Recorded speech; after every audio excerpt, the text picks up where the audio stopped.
blessing with my name on it.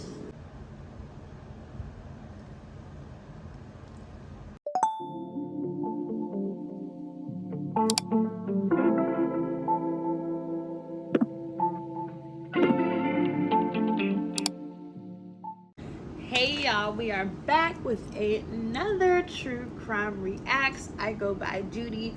Before we get into the good stuff, welcome to my new channel. Yes, I was usually doing old stuff at my old channel, but now this is strictly a true crime channel, and if you want to go to my vlogs and other things, check that out. But well, you know where to check that out. I'll put that below, but this is strictly true crime.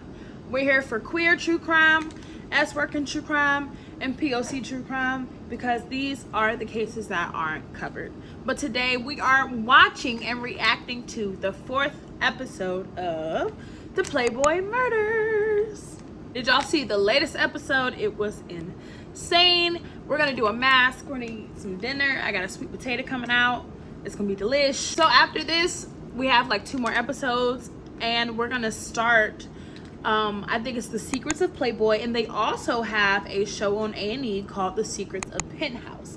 So I think we're gonna do those, and I'm excited to do both of those. Let me know below if y'all oppose. Again, I just want to thank y'all on watching my previous videos and showing those some love. Make sure you hit the like, go ahead, subscribe, hit that notification bell, and yeah. I believe this episode is called Black Bart and the Bunny, and it's about Carol Gold and Bart, and Charles Black Bart Gold. Okay, let's get into it. Carol Gold was really a pioneer, being one of the first Playboy bunnies. A bunny in the 1960s made great money. And we were like rock stars. Playboy can give you the taste of the high life, but that doesn't last forever. Nothing does. She just blew through all the money and one day woke up and realized there was nothing left. Damn. She says she knew she was paying $75 a month into something, but didn't really know what. I got my potato.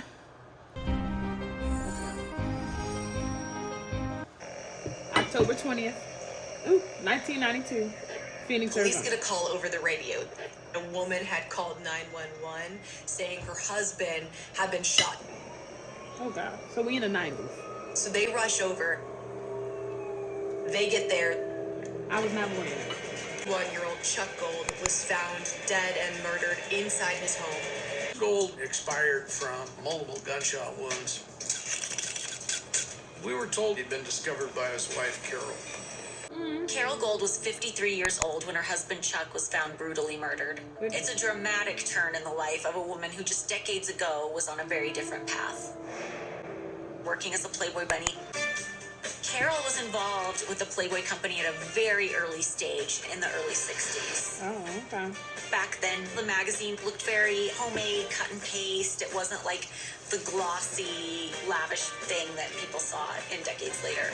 Same time, HMH Publishing is his initials. Hugh Marshall Meet the Predators. came out in December of 1953. He didn't put a volume number on the first issue because he wasn't sure if there'd be. Carol was from Chicago. And in 1955, she was a model in her teenage years. She did a lot of magazines and commercials and things like that. Carol was in a Catholic school. The Catholic priest had to approve anybody that wanted to work a job outside of school, and he approved it because it was just a publishing company. He didn't understand that HMH meant UM Hefner. Actresses that worked at the Playboy Club, and they wore the very famous skimpy outfit, which is basically just a corset with tights. When Hef started the magazine, he decided on the rabbit as a symbol and a logo because rabbits are very playful animals and they have a lot of sex. This is You so freaky ass my Playboy bunny picture. This is from Chicago. She was a hot. It was a really great job. Definition of a bunny in the 1960s was the girl next door, but somebody that was sexy and beautiful. She's still very beautiful. And she was really a pioneer, being one of the first bunnies. This would have been a very unique experience for anyone, but for somebody who was coming from a Catholic school background, that just must have been something completely different. Because at the time, there was nothing like the Playboy Club. Sinatra and some of his friends were there. Okay. Oh my God. If my best friend is watching, she's gonna be so weak. But we were going to DreamCon.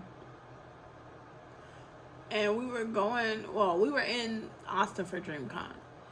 And we were going to the club in Austin. And so my best friend was on Ox. And Frank comes on, y'all. It was nothing but Frank Sinatra and gospel. I was like, bro. It was so funny. I was like, this is insane. You're an old lady, bro. Shout out to her, though. Shout out to the old ladies. But they really are. She has a gaming page, and she's also part of BFFR, my reaction channel with my friends. Shout out to her. It's quite funny. But anyway, Frank Sinatra. Let's get back into it. And Mr. Sinatra asked her, well, who are you? And she said, may I get you something? And he goes, well, no, I just want to know who you are. You can sit and talk to me. And she said, Mr. Sinatra, I'd absolutely love to. And I think you're amazing, but I have to take care of everything here. A woman about her business. Probably got used to the money and the lifestyle. It's a very easy thing to get used to and want for the rest of your life. While Carol was working as a Playboy bunny, she also put herself through school. She became a teacher and taught 8th grade at a Catholic school. It's so crazy that she was a Catholic school teacher by day and a Playboy bunny at night. During this time, she met an engineering student named Kenny Catini. You like me. I'm a scientist, but I also do YouTube. But I also do a little, adult modeling. You know what I mean? Carol was at the Playboy Club for 5 years before she and Kenny end up moving to Lake Geneva, Wisconsin, where they work at horse stables. That's when tragedy struck. Kenny died shortly after a riding accident. Damn. I believe he was running barrels at a horse show. That's tragic. And he fell out of his saddle and never regained consciousness. Good God. Kenny's passing not only left Carol as a widow, but she was taking care of their daughter and their newborn son, who was born in that same year. That's tragic. Hold on. Let me wash my hands.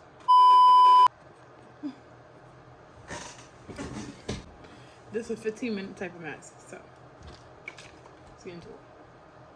We got 5 minutes left on this, so.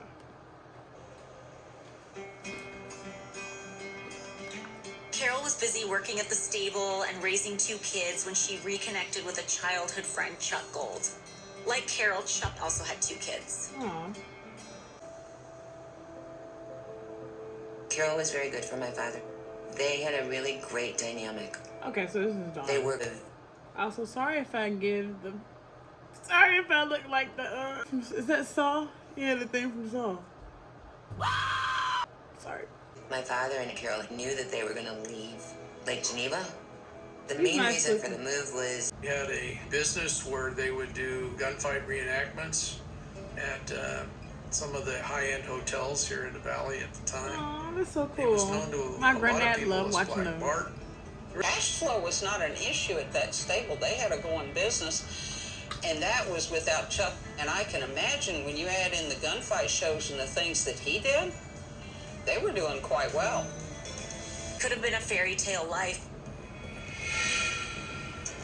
but it all changed on the night of October 20th. December of 78. They would have been married 14 years in December of 92 when he was killed. 14 years is crazy. That's a long time for you. And then you lose your partner? Found Chuck shot dead in their kitchen. That's when she called 911. Your dad's dead. Dang, that's the way to talk about it. Your dad was shot tonight. And that's all I know. And I just lost it. I can imagine. Was bleeding from the head with 8.22 caliber bullet casings surrounding his body. Oh my God. We're gonna stop here. I also got 10 minutes left on my mask, so let's talk about it, and I'm gonna wash my face. Okay, yeah. So on October 20th, 1992, Carol Gold calls the Arizona police saying that her husband, Chuck Black Bart Gold, has been shot. They rush and find him, and he has been shot in the head. So a little bit about Carol. Carol is one of like the OG Playboy bunnies. Her story is actually quite funny. She used to work for like a missionary or like for a priest, and he had to sign off for any jobs. And back in the day, he used his initials, I believe. Yeah, didn't even know what it meant, but she was working for Hugh Hefner and working as like in his nightclub. And then eventually she went from there working in a nightclub. Frank Sinatra was even on her body. She was like getting so much attention, getting so much paper, all of that. But in the night she was working that, and in the day she was actually working at a Catholic school as a teacher. Period. Doing both. She ended up reuniting with Chuck, her old childhood friend. From there, they got a stable.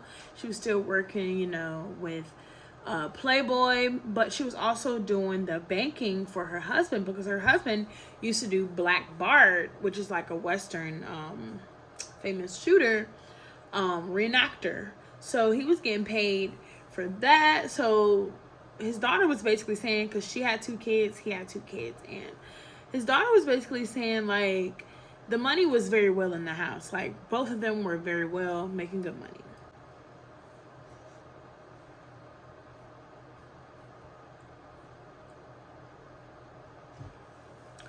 Everybody, I believe his daughter's name was Stephanie. Stephanie says like their dynamic was great. Their dynamic was good.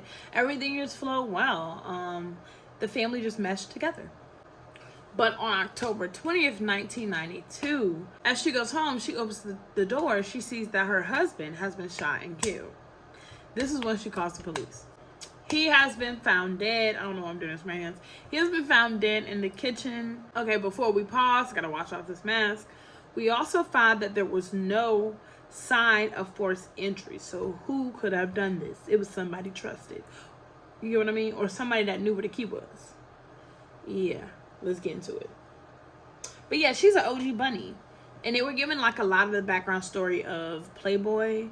We can get into that when the secrets of Playboy. So I wasn't really trying to get into that. Okay, let's get into it. He scared the shit out of me.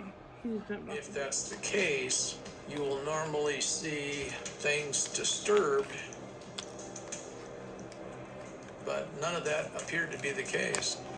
The lead detective pulls Carol outside, starts kind of asking her about everything. That in the past, Chuck had engaged in extramarital contact. It's been really difficult for Carol because, you know, she was a Playboy bunny. She was one of the people to usher in the sexual revolution, and then to be married later in life and your partner's unfaithful. It must have been hard. A nigga gonna cheat regardless. That's all I'm saying. Not even a nigga. A woman gonna cheat regardless. Anybody gonna cheat if they want to. I'm trying to do that. One of the first people the detectives reach out to is Chuck's close friend, Richard Feingold.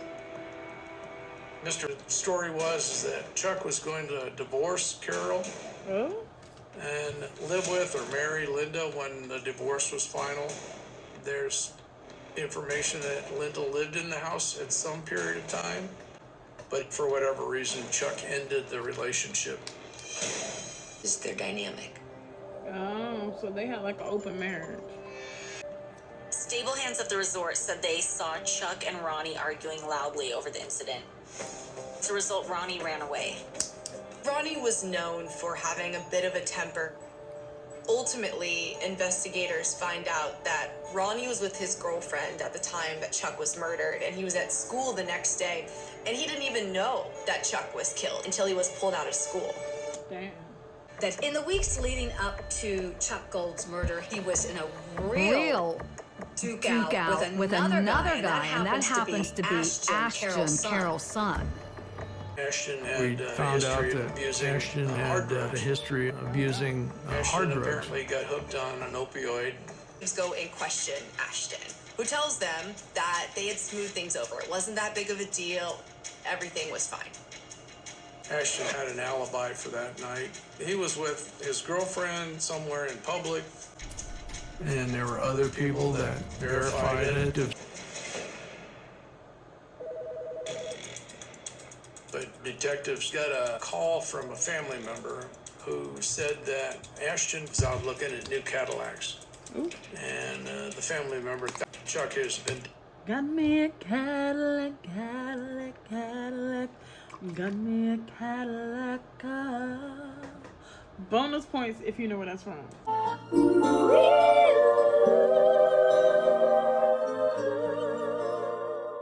Got me a Cadillac. Weeks after the murder, on November 5th of 92, the detective goes back and questions Carol. Chuck said to Carol that if she didn't back him up and get rid of Ashton from the house, he was going to divorce her.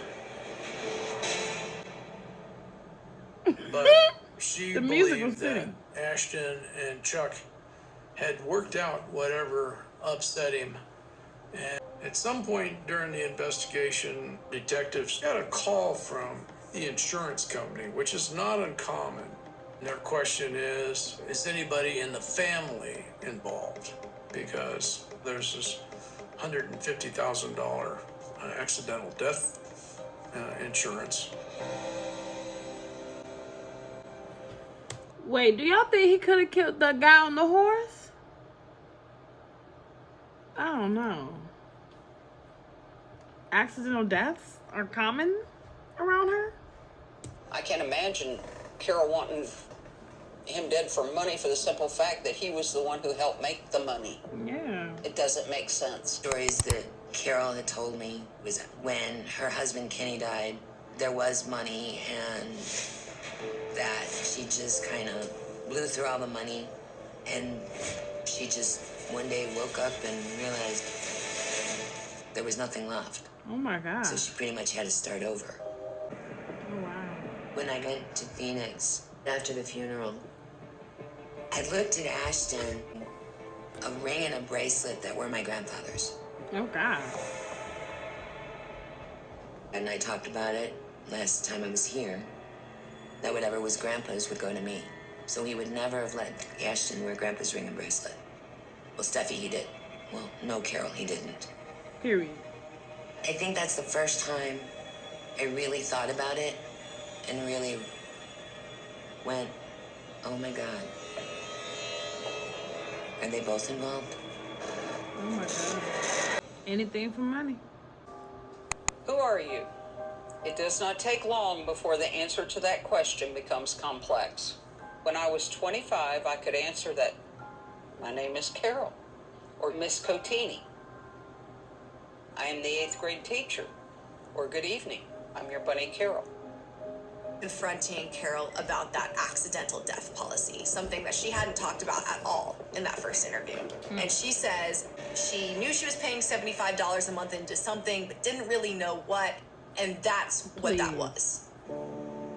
Detectives found at that point that shows that Carol actually did it. It's a great stopping point.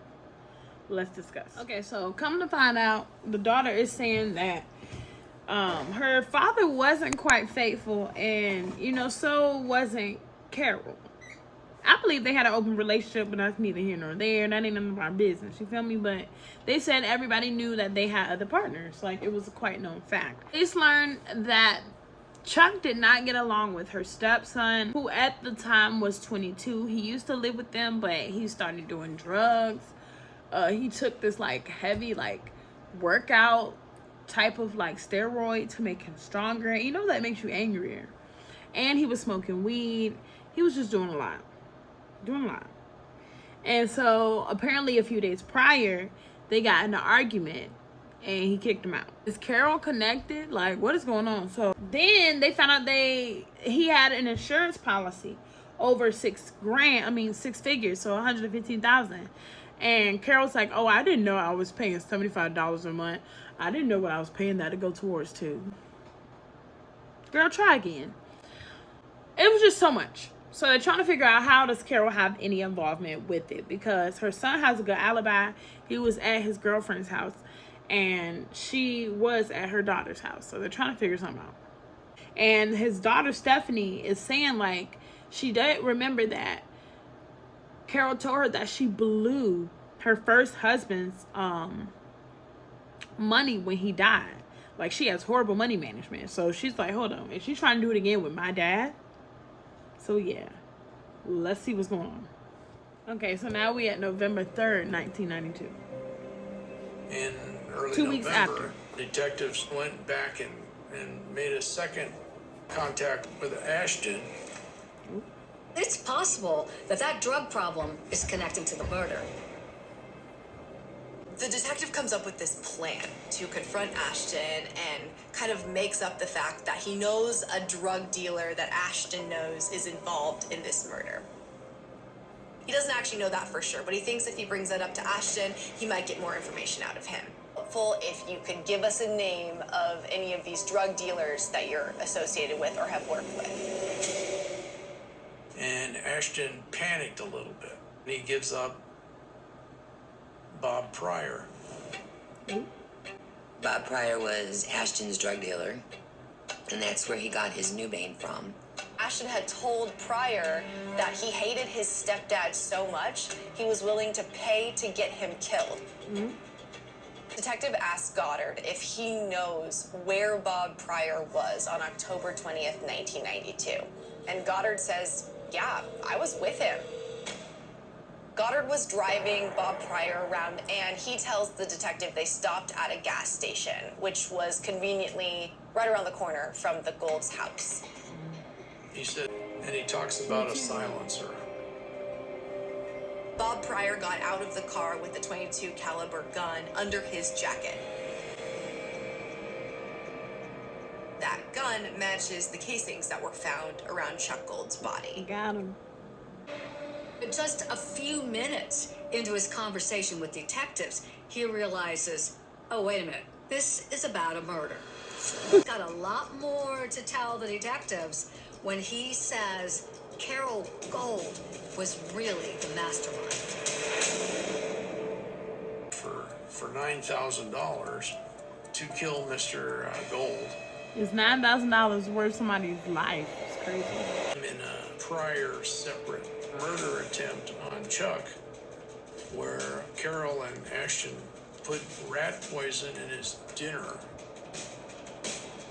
but he didn't die. Information. The detective heads back over to the horse stables and arrests both Ashton and Carol for murder and conspiracy to commit murder on Chuck Gold.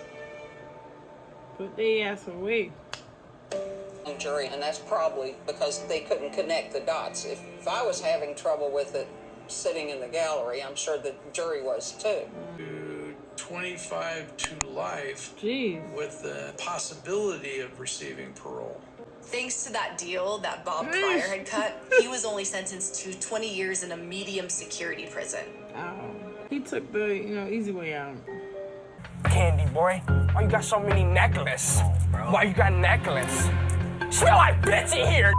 All y'all smell like bitch to me. Carol's ultimate fear was losing her wealth and losing her share of a thriving business. Playboy can give you the taste of the high life, but that doesn't last forever. And when Carol was afraid she was going to lose her marriage, her lifestyle, her business, she was prepared to kill to make sure that didn't happen. The side by side is crazy. That was beautiful.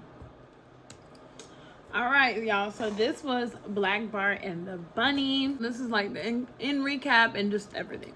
So we told y'all that the son liked to do hard drugs. He was on some drug called Nubane, which apparently was a synthetic and an expensive form of heroin that would help you work out or some whatever. But Carol would bail him out and help him with his dealer every time. He had a dealer named Bob Rain. And honey, Bob Rain was a personal trainer at the gym, but he also was, you know, the hitman, the drug dealer. He was everybody. So Carol, she was money hungry. Let's be real. My girl just loved money. Hello, I like money.